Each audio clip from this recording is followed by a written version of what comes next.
is just a quick look at the Kuretake GANSAI 48 color watercolor pan set. This set actually comes in a very nice presentation. When you first get it, it's got this plastic sheet over top. Now I don't want to put this down because I've been painting with it and I don't want to get it stuck to it. But this protects them in shipping. Now I know that there were some reviews that said that their pans came broken, and that was more than likely just from a shipping mistake, and I wouldn't expect that to be the norm. As you can see, the pans that I had ordered, they came in perfect shape. Inside the lid, there's a color chart, and also a color chart comes with it. It has the names on it in English and Japanese and Chinese, I believe, and numbers for the colors. And the box itself is actually a very nice box for storing them in. Now, I've been playing around with them a little bit, and one thing I can say is that the colors are super rich. So when you touch your brush to one of these pans of color, it just immediately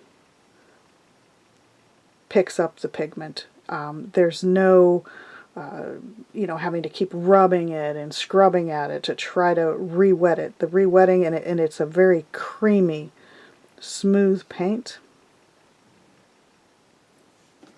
And I'm using here, it's a porcelain plate palette. I actually got this one from American Science and Surplus. They get a lot of deals on some really interesting things. You would expect to pay quite a price for a porcelain palette if you go to an art store or try to order online from an art store. I believe it was 3 of these for like $5 or $6. But it works really well as a watercolor palette. As you can see, this color is just super rich, and it picks up so easily.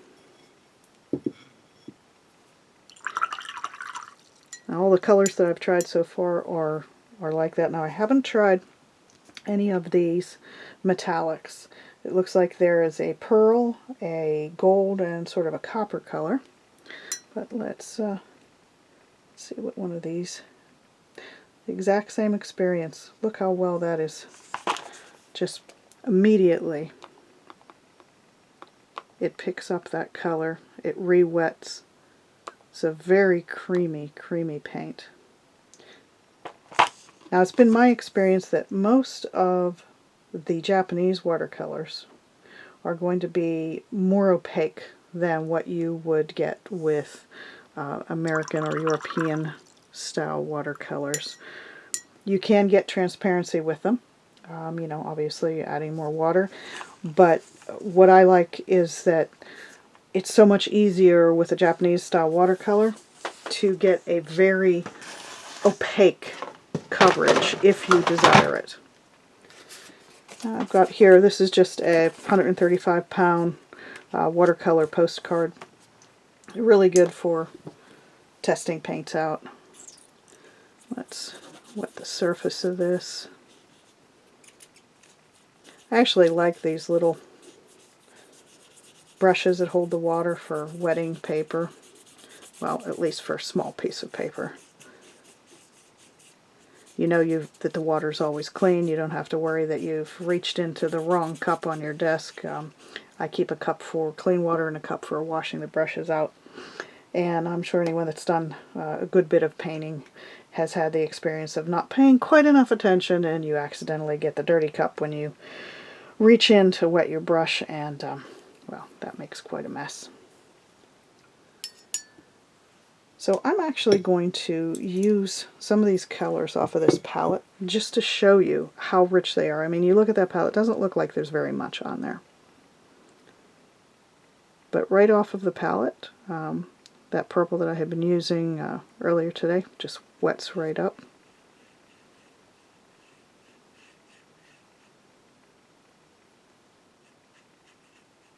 And that's one of the things I personally really like about watercolor, is that if it dries on your palette, you can still use it the next day.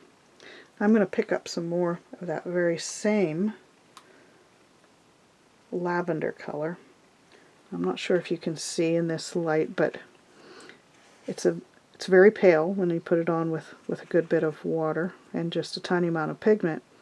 But look how rich that is, how opaque you can go if you just pick up a nice bit of it right off of the pan. And then again, you can, as with most watercolors, adjust that transparency by going into an area where there's more water or adding more water to it.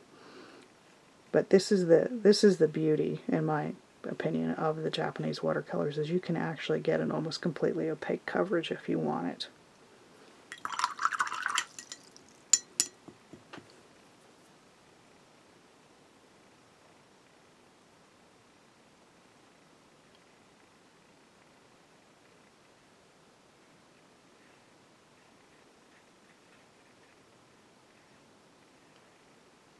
Again, you can see how vibrant these colors are. The colors blend well.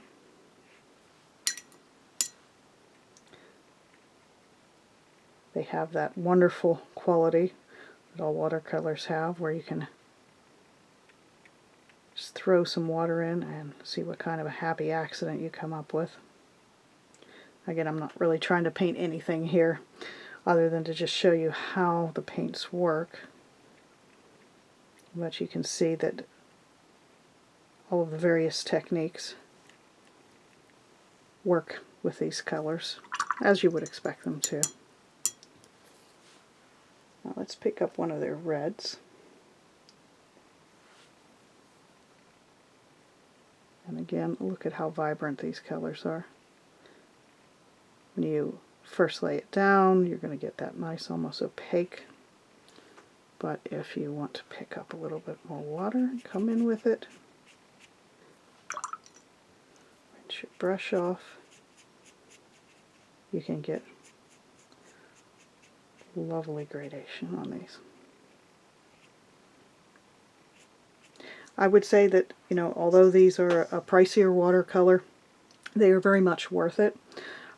The strength of the pigments, the vibrancy of them, even though when you take a look at this, these are larger size pans than what the typical half or full pans would be in a regular watercolor. But there's probably about the same amount of pigment. But the difference is, to me at least, is that these are so concentrated and they pick up so easily.